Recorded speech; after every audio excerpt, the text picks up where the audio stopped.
제7장.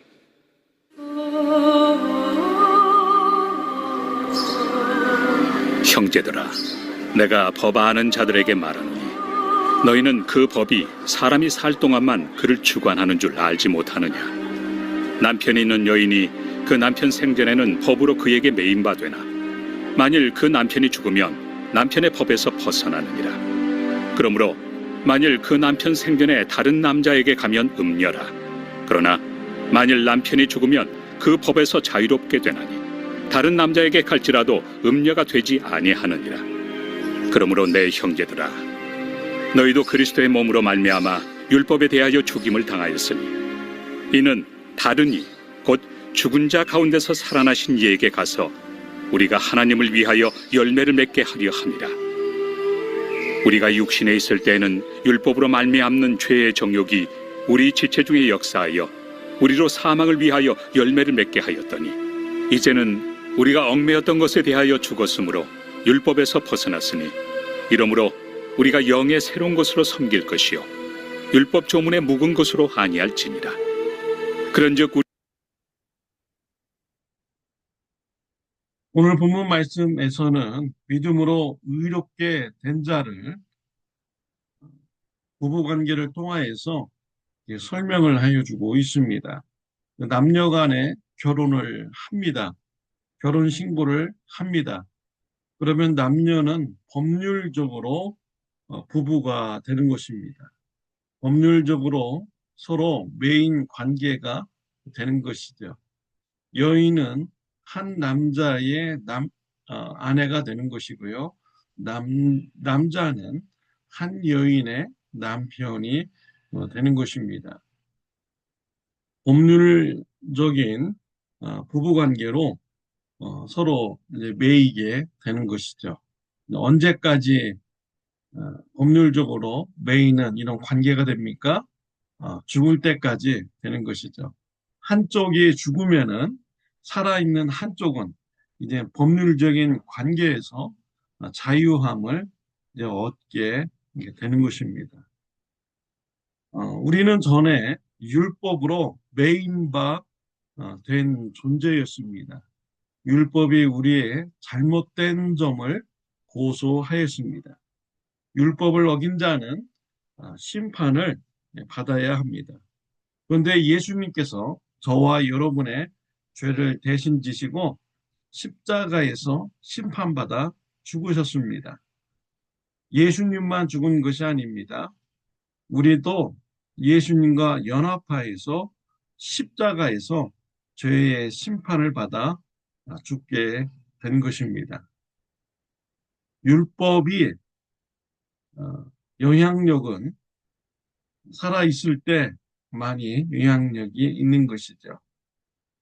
이미 죽은 자에게는 율법의 효력이 없어지는 것입니다. 왜냐하면 심판받을 대상이 죽었기 때문이죠. 우리 예수님께서 십자가에서 죽으실 때 저와 여러분들도 예수님과 연합하여서 죽었습니다. 그리고 또 예수님께서 부활하실 때 우리도 예수님과 연합하여서 다시 살아나게 된 것입니다. 그래서 저와 여러분들은 율법의 정죄함으로부터 자유함을 얻은 자가 된 것입니다. 율법의 율법으로부터 자유함을 얻은 우리는 어떻게 살아가야 합니까? 4절에 보면 그러므로 내 형제들아 너희도 그리스도의 몸으로 말미암아 율법에 대하여 죽임을 당하였으니 이는 다른 이 곧 죽은 자 가운데서 살아나신 이에게 가서 우리가 하나님의 위하여 열매를 맺게 하려 함이라. 율법으로부터 자유함을 얻은 우리들은 하나님을 위하여 열매 맺는 삶을 살아야 한다라고 말씀하여 주고 있습니다.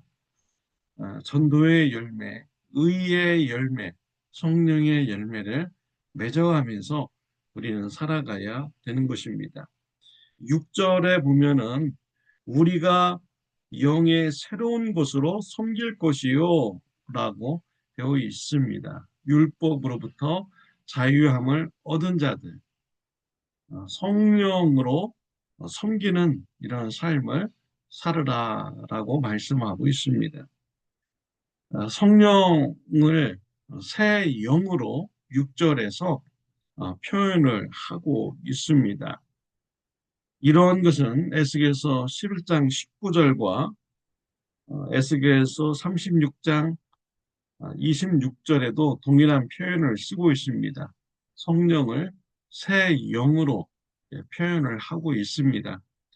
에스겔서 11장 19절 말씀에 보면은 내가 그들에게 한 마음을 주고 그 속에 새 영을 주며 그 몸에서 돌 같은 마음을 제거하고 살처럼 부드러운 마음을 주어라고 했습니다. 하나님께서 그의 백성들에게 새 영을 준다고 했습니다. 성령을 주신다라는 이 말씀입니다. 성령님이 오시면 돌 같은 마음을 살처럼 부드러운 마음으로 변화시켜 주신다라고 했습니다. 돌 같은 마음이 부드러운 마음으로 변하게 된다라는 것이죠. 또 에스겔서 36장 26절에도 동일한 의미로 말씀하고 있습니다. 또 새 영을 너희 속에 두고 새 마음을 너희에게 주되 너희 육신에서 굳은 마음을 제거하고 부드러운 마음을 줄 것이며 라고 되어 있습니다. 에스겔서 36장 26절에도 성령을 우리의 마음에 주신다고 했습니다. 굳은 마음을 부드러운 마음으로 변화시켜 주신다라고 했습니다. 우리 인간에는 네 가지 밭의 마음이 있다라고 했습니다. 돌밭, 길가, 가시밭, 옥토밭, 이 네 가지의 마음을 가진 자들이 있다라는 것이죠. 어떤 사람은 그 마음이 딱딱한 길같이 마음이 굳은 자가 있습니다. 어떤 사람은 돌밭, 또 가시밭이 있습니다. 말씀을 들었을 때 기쁨으로 받지만 환난과 핍박이 오면은 넘어지는 이런 돌밭이 있습니다. 또 말씀은 기쁨으로 받지만 잘합니다. 그러나 근심, 걱정, 세상의 유혹 때문에 열매를 맺지 못하는 가시밭이 있습니다. 옥토와 같은 이 마음의 밭은요, 말씀을 듣고 순종합니다. 자라갑니다. 그래서 열매를 맺는 이런 마음의 밭입니다. 성령님이 우리에게 오시면 물 같은 마음을 부드러운 마음으로 변화시켜 주십니다. 딱딱한 마음을 부드러운 마음으로 변화시켜 주십니다. 그래서 옥토와 같은 마음이 되어서 의의 열매, 성령의 열매, 전도의 열매가 맺히게 되는 것입니다. 우리가 하나님 안에 있으면 저절로 열매를 맺히게 되는 것입니다. 포도나무 가지가 포도나무에 붙어 있으면 저절로 열매를 맺는 것 같이 우리가 그리스도 안에서 하나님 안에 있으면 우리는 성령의 열매를 맺히게 되고 의의 열매, 전도의 열매를 맺어 나가게 되는 것입니다. 율법으로부터 자유함을 얻은 저와 여러분들은 성령의 인도하심을 받아서 의의 열매, 성령의 열매, 전도의 열매를 맺어가는 귀한 삶이 되시기를 바랍니다. 기도드리겠습니다. 하나님 아버지 감사합니다. 믿음으로 의롭게 해주시고 구원해 주시니 감사합니다.